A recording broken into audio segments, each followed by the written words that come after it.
And we are watching all the reaction rolling in after the stunning first face-off between President Biden and former President Trump. We're also getting our first look at the candidates after the CNN presidential debate. You can see here backstage, Donald Trump did get a rousing applause from his team. Most analysts and a CNN flash poll showed Trump as the nice clear winner. And then President Biden visited a Waffle House in Atlanta, which hosted a debate watch party. Some of the headlines this morning, though, show Democrats alarmed with increasing calls to replace him. This morning, the headline in Politico states, Democrats consider the unthinkable. It's time for Biden to go. And here's the Washington Post this morning. Democrats panic over Biden's debate performance, doubt his future. National Desk's Matt Galka is in Atlanta with the debate's big moments. But let's get right to Mark Boyle at the live desk with the reaction pouring in. This debate, obviously, as we know, Mark, could reshape the presidential race. It appears that is exactly what's going to happen. Everyone's talking about it. The reactions continues to come in this morning. Jan, the overwhelming consensus from the CNN presidential debate from both sides. Former President Trump steamrolled President Biden at every turn. And at many times, Biden appeared confused and lost his train of thought. And that's making many Democrats this morning uneasy and giving Republicans firepower. It was a slow start. That's obvious to everyone. I'm not going to debate that point. I'm talking about the choice in November. I'm talking about one of the most important elections in our collective lifetime. The reality is, I mean, the discussion beforehand is, were they going to drug him up? I think they gave him a lobotomy instead. And as an American, just take the actual Republican Democrat nature out of this. This is frightening. As a citizen of the United States of America, this is the man responsible for defending our homeland when we're facing the greatest national security threats we've faced in our history. That's downright frightening regardless of the debate. More post-debate fallout for the president, according to a CNN flash poll. These are the numbers we want you to look at this morning. Only 33% of registered voters said President Biden produced a better performance. Compare that to the 67% who said former President Trump did in that debate. Looking ahead now to what's next, and the next debate scheduled for September 10th, hosted by ABC. Now both candidates are getting back on the campaign trail already today, with Biden holding an event in Raleigh, North Carolina, Trump in Virginia. More reaction to last night's debate and what's next for both candidates throughout the morning for you right here at the live desk. And as always, you can check for the very latest online anytime at thenationaldesk.com. Mark, thank you. The debate could have also shifted which candidate voters who were on the fence will pick in November. Renowned pollster Frank Luntz said, "My focus group of undecided voters wants Joe Biden to step aside. They like him and respect him. Most voted for him in 2020, but they want him to go." Tonight was a political earthquake. Our coverage continues now with the National Desk's Matt Galka reporting from Atlanta with a look at the most memorable moments from the debate. It was a shaky start, but then they didn't hold back. Donald Trump and Joe Biden locking up in a historic debate rematch with a potential second term in the White House on the line. There were plenty of issues to talk about. The candidates were hit with a question about inflation to start. We got to take a look at what I was left when I became president, what Mr. Trump left me. We had an economy that was in free fall. The pandemic was so badly handled. Many people were dying. All he said was, "It's not that serious. Just inject a little bleach into your arm. You'll be all right." The economy collapsed. There were no jobs. Unemployment rate rose to 15%. He also said he inherited 9% inflation. No, he inherited almost no inflation, and it stayed that way for 14 months. And then it blew up under his leadership because they spent money like a bunch of people that didn't know what they were doing, and they don't know what they were doing. The two also trading jabs over the border crisis. Because of his ridiculous, insane, and very stupid policies, people are coming in and they're killing our citizens at a level that we've never seen. We call it migrant crime. I call it Biden migrant crime.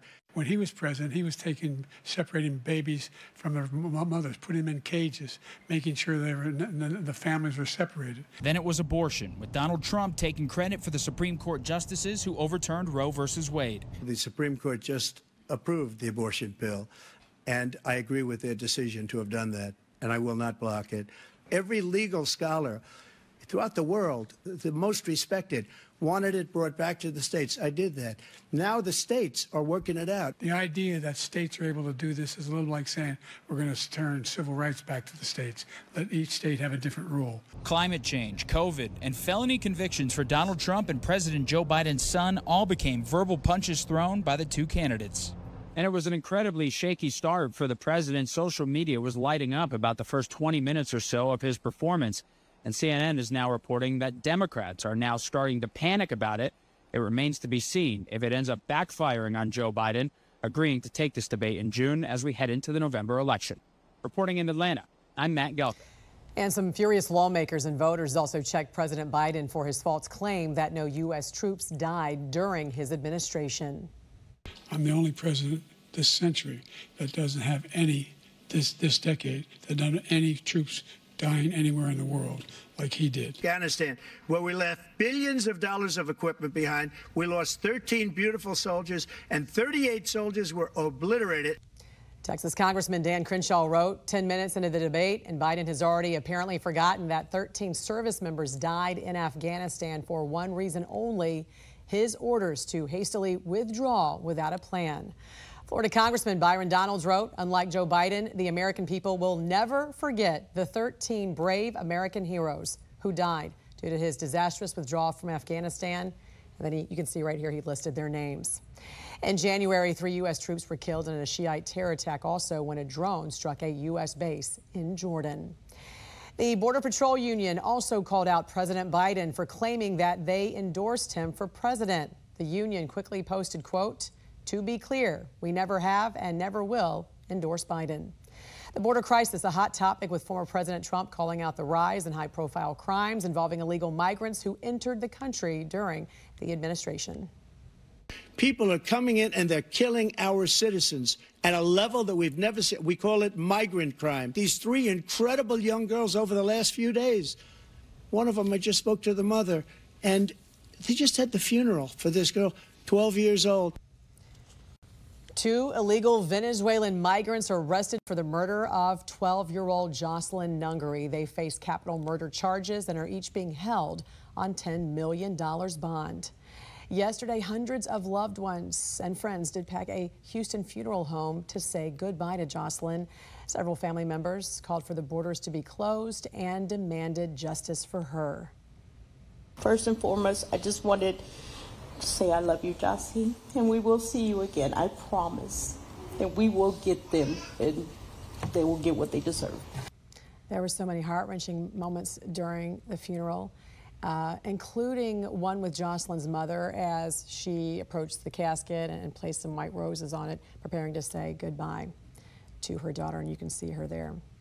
In New York, an illegal migrant stands accused of killing a woman and dumping her body in a park. 21-year-old John Shagaguse Ilbis pleaded not guilty in court yesterday. Authorities say the Ecuadorian national strangled Jocelyn Toaquiza to death just days before her 21st birthday and left her body in a park in Syracuse.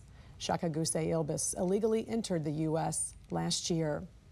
An illegal migrant also charged with raping a girl in a separate case in New York. 21-year-old Sakir Akan faces first-degree rape charges. New York authorities say the Turkish national raped a 15-year-old girl last month. He illegally entered the U.S. last year and was released into the country under President Biden's border policies.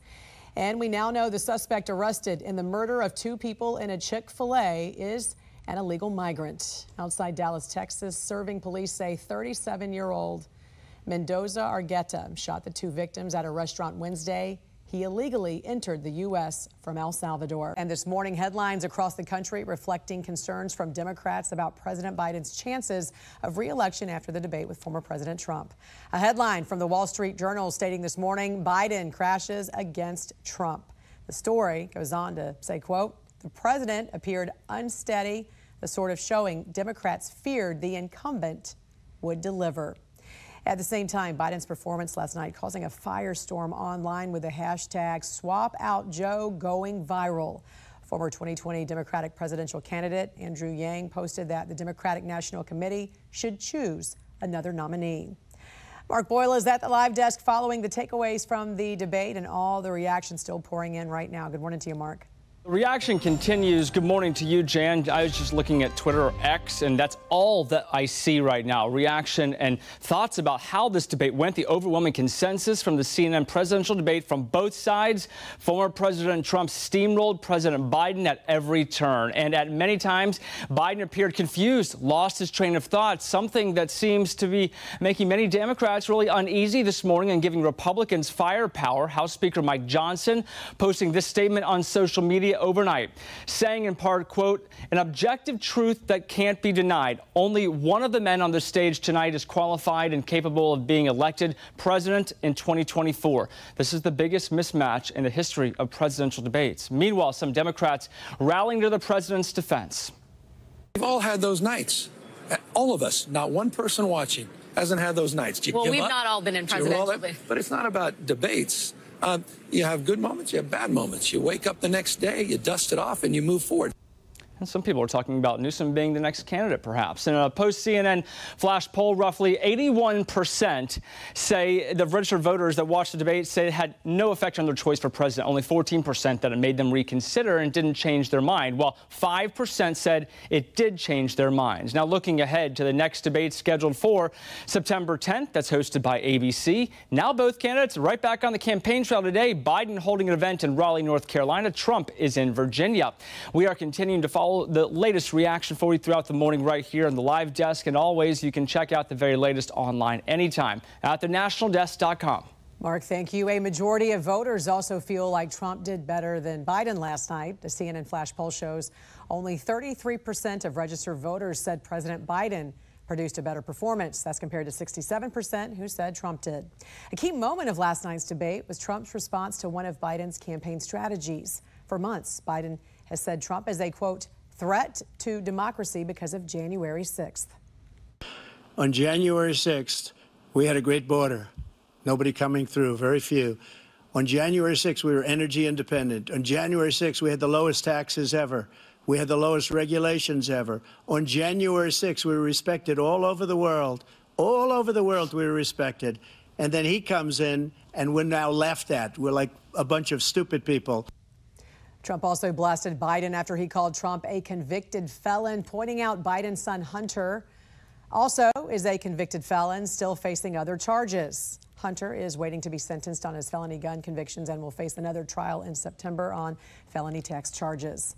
Progressive independent candidate Robert F. Kennedy Jr., who has struggled to get on ballots, did not meet the qualifications for the presidential debate and held his own event last night.